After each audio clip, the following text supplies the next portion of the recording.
Bismillahirrahmanirrahim. Assalamualaikum warahmatullahi wabarakatuh. Anak-anak, bagaimana kabar kalian? Semoga kalian sehat, dilindungi Allah Subhanahu wa taala, dan keluarga Anda juga dalam lindungannya. Anak-anak, materi kita teruskan tentang klasifikasi kota. Klasifikasi kota. Kota banyak sekali namanya, city, town, big, kalau dalam bahasa asing. Pengertian kota.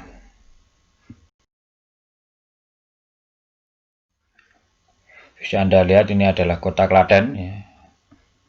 Dari gambar ini bisa kita simpulkan bahwa pengertian kota itu sudah ada ya dalam benak kalian. Ya, pengertian kota menurut Bintarto merupakan sebuah bentang budaya yang ditimbulkan oleh unsur-unsur alami, non-alami, dengan gejala-gejala pemusatan penduduk yang cukup besar dan corak kehidupan yang bersifat heterogen dan materialistis dibanding hinterland. Urutan kota secara politik administrasi yaitu paling kecil adalah kecamatan, kabupaten, provinsi, dan yang paling atas adalah ibu kota negara.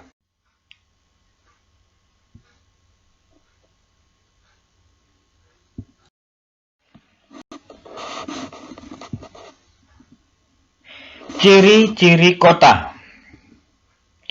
Pertama, kepadatan penduduknya lebih tinggi dibandingkan rata-rata kepadatan penduduk sekitarnya.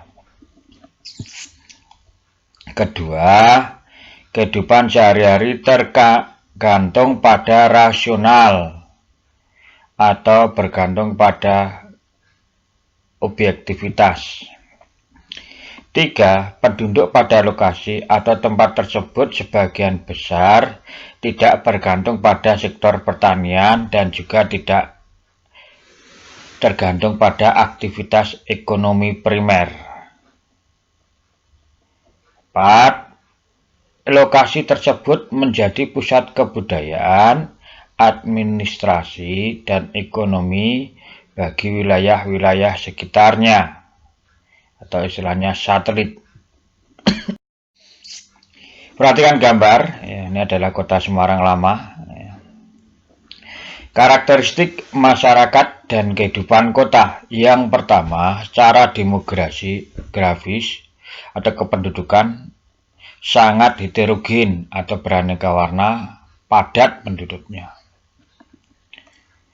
2. Secara ekonomi bergerak di bidang industri, perdagangan, dan jasa. Pendapatan tidak seragam. 3. Secara sosiologis, individualis, komunikasi tidak langsung. 4. Budayanya multikultur, inovatif, dinamis. Bisa Anda bayangkan dilihat pada gambar ini. Semarang kota lama. Ini adalah gambar Semarang dengan tugu mudanya. Menurut Yunus, pada tahun 2005 fungsi kota dibedakan menjadi 6. Pertama, pusat industri, seperti contohnya adalah Detroit, industri mobil, Bombay, industri tekstil. Kedua, pusat perdagangan seperti New York, Bremen, Hamburg, Hong Kong, Singapura. Pusat pemerintahan New Delhi, Kuala Lumpur, Jakarta, Hong Kong. Semarang sendiri sebagai pusat pemerintahan daerah tingkat 1. Pusat kebudayaan seperti contoh Yogyakarta, Denpasar, Mekah. Pusat rekreasi seperti contoh Pangandaran, TMII, Monas. Pusat pendidikan Jakarta, Semarang, Bandung, Jogja.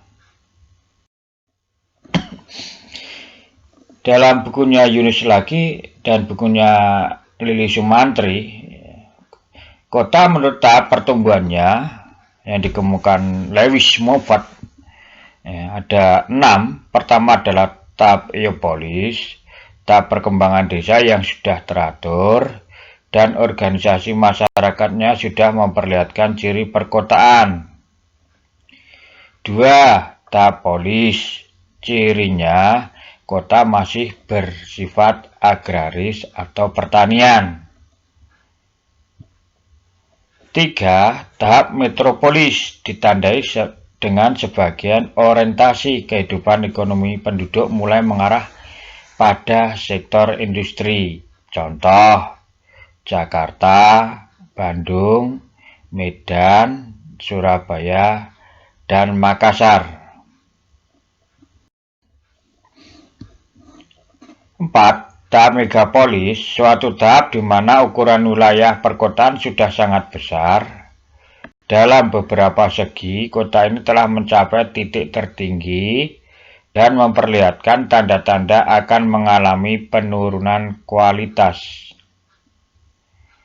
Tahap ini sangat besar sekali sehingga mereka itu meninggikan materi daripada moralitas.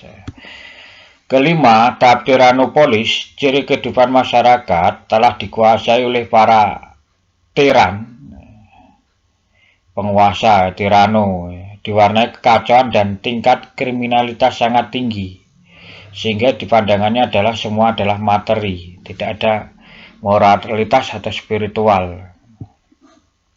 Kelima, apabila sudah terjadi tiranopolis, tahap ke-6 adalah tahap nekropolis, tahap perkembangan kota ini menuju ke arah kematian atau tinggalnya hancur cerita kota tersebut. Contoh-contoh kota mati banyak sekali, contohnya adalah sejarah-sejarah kerajaan yang sudah mati ceritanya. Contohnya adalah kota Majapahit yang sudah hilang, tinggal cerita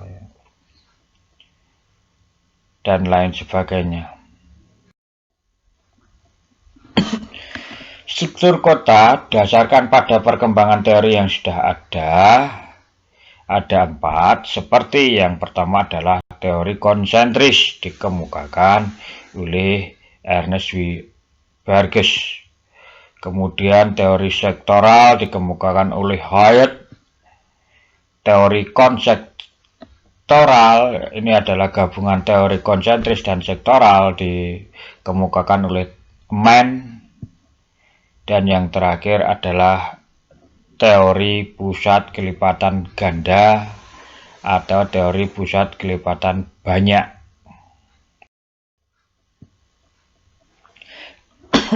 Teori konsentris dikemukakan oleh Ernest pada tahun 1925. Digambarkan dengan pola kambium yang melingkar-lingkar seperti getah yang ada di pohon. Di tengah di sini yang bergambar ungu itu adalah CBD, Central Business District, atau bahasa kita adalah pusat kegiatan. Kemudian lingkaran yang berwarna pink ini adalah zona transisi, perpindahan antara pusat kegiatan dengan daerah sekitarnya. Gak berwarna coklat muda atau hampir menyerupai oranye ini adalah wilayah masyarakat berpendapatan rendah. Hijau muda, wilayah masyarakat berpenghasilan menengah. Kemudian agak keluar lagi, wilayah tempat tinggal masyarakat berpenghasilan tinggi atau orang menyebutnya elit. Paling luar adalah wilayah batas kota desa. Teori sektoral dikemukakan oleh Homer Hyatt tahun 1939. Pola perkembangan kota cenderung berkembang berdasarkan sektor daripada lingkaran konsentrik. Menurut teori ini, pusat kegiatan daerah terletak di pusat kota. Perkembangan penggunaan lahan berkembang menurut sektor-sektor yang membentuknya. Biasanya perubahan tersebut dipengaruhi oleh bentuk lahan dan pengembangan jalan atau transportasi. Teori sektoral bisa Anda amati dalam gambar ini. Ya. Tengah, ya, gambar lingkaran kecil yang berada di tengah ini merupakan pusat daerah kegiatan PDK atau Central Business District. Kebunan yang berwarna hijau, ini ya, hijau kebiru-biruan ini adalah perumahan kaum buruh, sehingga posisinya menempati banyak sekali. Ya. Kuning, perdagangan besar dan industri kecil. Yang hijau ini adalah perumahan kaum elit. Ya, biasanya ditempati oleh para bos, pemilik saham, atau pemilik industri. Ya. Kemudian yang pink ini adalah perumahan menengah, biasanya terdiri dari para staf, manajer. Kemudian teori konseptual oleh Mann tahun 1965, ya. Ini ya oleh Mann ya, 1965, ini merupakan gabungan dari teori konsentris dan teori sektoral, makanya dinamakan konseptoral. Ya, gambar ini bisa Anda amati ya, sekedap ya. Zona 1 itu pusat kota atau city center atau Central Business District, ya. 2 zona peralihan, ya, C dan D zona rumah kecil. B ini digambar pada hijau itu adalah rumah-rumah besar, adalah rumah-rumah tua yang besar. Ya. Zona 5 desa-desa dihuni oleh para pengelaju atau dengan kata lain oleh para komuter. Sektor kelas menengah, kelas bawah, kelas atas, dan industri pekerja kelas terbawah urban. Teori inti berganda atau teori inti banyak dikemukakan oleh Harris Ullman tahun 1945. Dalam suatu kota kadang-kadang terdapat suatu tempat yang berfungsi sebagai inti-inti kota dan pusat pertumbuhan baru. Hal tersebut menyebabkan ada beberapa inti dalam suatu wilayah perkotaan. Contoh tempat yang dapat menjadi inti kota: wilayah industri, pelabuhan, jaringan jalan, perguruan tinggi, stasiun. Ini Anda amati gambar ini. Pusat daerah kegiatan hijau. Kemudian perumahan kaum buruh kelas rendah. Ya, biasanya mereka tinggal tidak memenuhi kriteria. 3. Zona industri skala besar. Ya, Anda amati perumahan kaum menengah, tunjukkan biru agak tua. Kalau agak tua lagi di perumahan kaum elit, ya, orang kaya. Ya. Pada hijau ini adalah terdapat industri berat, biru muda atau biru telur bebek atau biru bebek ya, zona bisnis di luar pusat daerah kegiatan. Coklat ini zona pemukiman daerah urban. Pink ya, terakhir industri ringan di daerah suburban. Biasanya industri ringan ini industri yang KW. Ya.